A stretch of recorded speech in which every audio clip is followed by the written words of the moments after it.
بسم اللہ الرحمن الرحیم وما انزل الی ابراہیم واسماعیل واسحاق ویعقوب والاسباط صدق اللہ مولانا العظیم۔ آج میں آپ کو حضرت ابراہیم علیہ السلام کا بقیہ قصہ اس جگہ سے عرض کروں گا کہ بی بی صاحبہ حضرت ابراہیم علیہ السلام کو لے کر غار میں جاتی ہے اور وہاں اس کو رکھ کر پتھر دے کر واپس آ جاتی ہے، اور اسی طرح سلسلہ چلتا رہتا ہے۔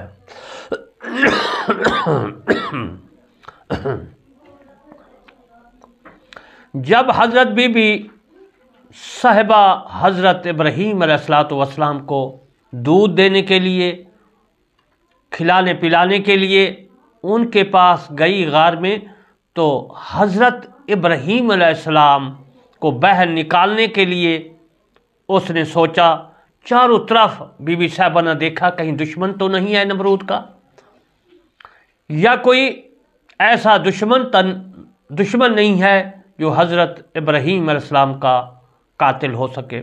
آپ نے چاروں طرف چار اطراف نظر دوڑائی، دیکھا، اس کے بعد بی بی صاحبہ غار میں گئی اور حضرت ابراہیم علیہ السلام کو لے کر غار کے باہر لے آئی، اور حضرت ابراہیم علیہ السلام نے آسمان کو دیکھا، چاروں طرف دیکھا۔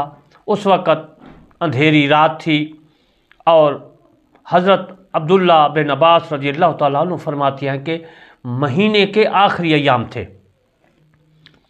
اس کے بعد حضرت ابراہیم علیہ السلام نے آسمان کو غور سے دیکھا، ستاروں کو دیکھا، کائنات کو دیکھا، تو اس نے کہا کہ جس نے مجھے پیدا کیا ہے اور جس نے مجھے کھلایا اور پلایا ہے اور جس نے تمام کائنات کو بنایا، وہی میرا مالک ہے، وہی میرا خالق ہے، میرا اللہ ہے۔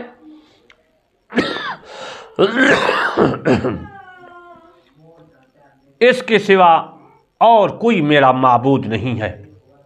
میرے دوستو، حضرت ابراہیم علیہ السلام پیدائشی نبی تھے، اور پھر حضرت ابراہیم علیہ السلام سورج کو دیکھتے ہیں دن کو، رات کو چاند کو اور ستاروں کو دیکھتے ہیں۔ اس کے متعلق میں آپ کو روشناس کراؤں گا۔ یہ جو میں آپ کی خدمت میں عرض کر رہا ہوں، یہ تفسیر طبری، ابن خلدون، تاریخ اسلام، کافی تاریخ سے میں آپ کی خدمت میں جو ہے، اور میں اپنی تفسیر کرمانی سے بھی آپ کی خدمت میں روشناس کرا رہا ہوں۔ میں قرآن مجید فرقان حمید کی تفسیر لکھ رہا ہوں، تفسیر کرمانی، اس میں بھی میں حوالے جات لکھ رہا ہوں۔ حضرت ابراہیم علیہ السلام پھر آپ نے آسمان کی طرف دیکھا تو ایک ستارہ نظر آیا، اسے دیکھ کر آپ نے فرمایا ستارے کو، وہ ستارہ مشتری تھا جو بڑا ہوتا ہے آسمان میں، آپ دیکھیں گے تو بڑا ستارہ نظر آئے گا آپ کو، وہ مشتری ہے۔ کہنے لگا یہ میرا رب ہے۔ یہ تلقین ہے لوگوں کے لیے، لیکن وہ تو نبی تھا، وہ تو جانتا تھا، شرک سے پاک تھا۔ کہنے لگا مشتری کو یہ میرا رب ہے۔ آپ اسے دیکھتے رہے یہاں تک کہ وہ ستارہ مشتری غائب ہو گیا، اور اس کے بعد جب وہ غائب ہو گیا تو فرمایا میں غائب ہو جانے والوں کو پسند ہی نہیں کرتا، اچھا نہیں سمجھتا۔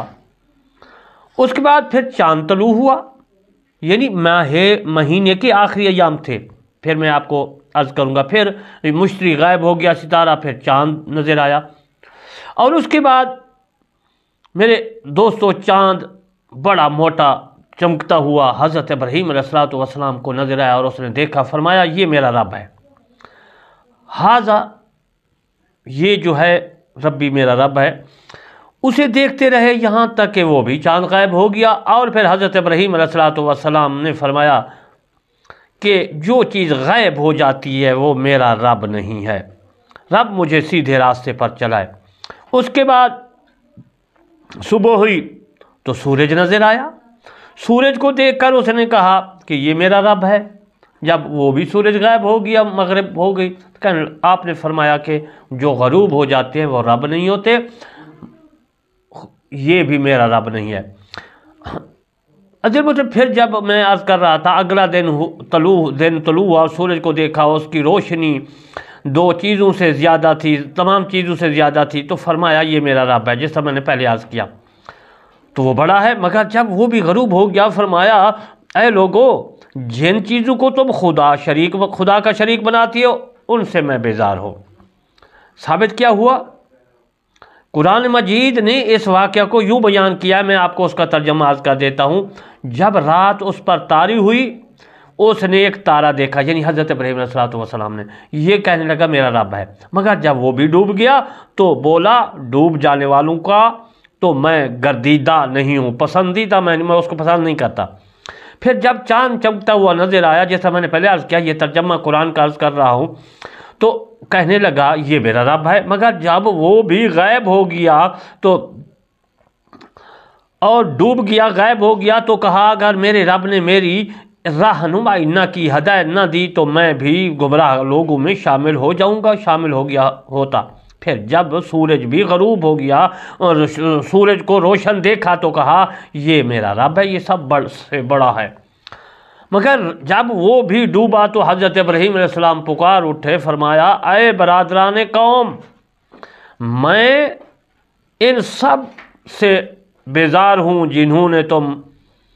جنہیں تم خدا کا شریک ٹھہراتے ہو۔ میں نے تو یکسو ہو کر اپنا رخ اس ہستی کی طرف کر لیا جس نے زمین اور آسمانوں کو پیدا کیا، اور میں ہرگز شرک کرنے والوں میں سے نہیں ہوں۔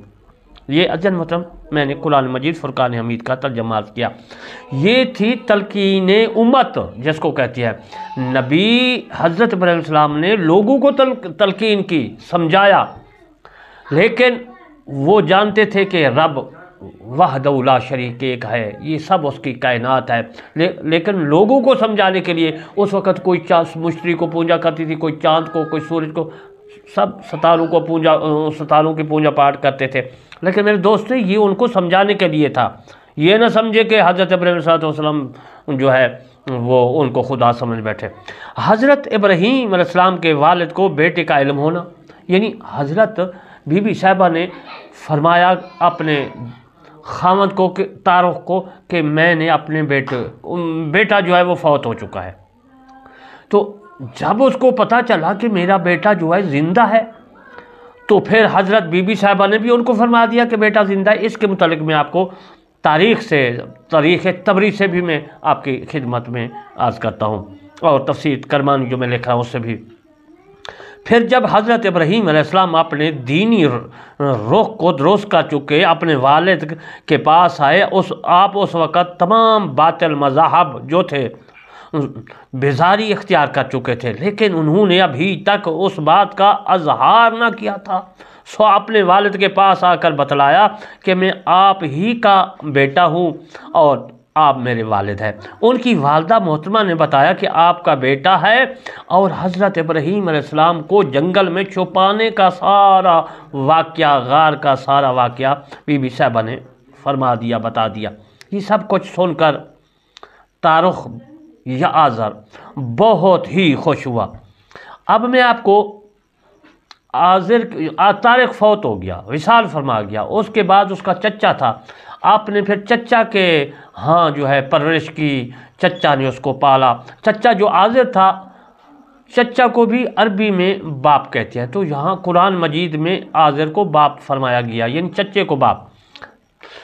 آزر بت بنایا کرتے تھے اور فروخت کرنے کے لیے حضرت ابراہیم علیہ السلام کو دیتے تھے اور اپنے بیٹوں کو بھی دیتے تھے۔ حضرت ابراہیم علیہ السلام بتوں کو لے جاتے اور فرماتے اے لوگو، یہ بت ہیں، نہ یہ سن سکتے ہیں، نہ یہ بول سکتے ہیں، یا نہ نقصان کر سکتے ہیں، نہ فائدہ دے سکتے ہیں، ان کا کوئی فائدہ نہیں، یہ بت مجھ سے لے لو۔ پہلے ان کی جو ہے یہ بات کرتے، اور اس کے بعد کہتے یہ نہ کھا سکتے ہیں، نہ پی سکتا ہے یہ بت جو میں نے بیچ رہا ہوں، تو اس کا معیوب ہونا آپ کے سامنے ظاہر ہو جاتا، لوگ پھر بت کو نہ خریدتے۔ لیکن اس کے دوسرے بھائی تھے، وہ اس کی بڑی تعریف کرتے تھے، یہ فائدہ دیتا ہے، یہ کرتا ہے، وہ کرتا ہے۔ تو میرے دوستو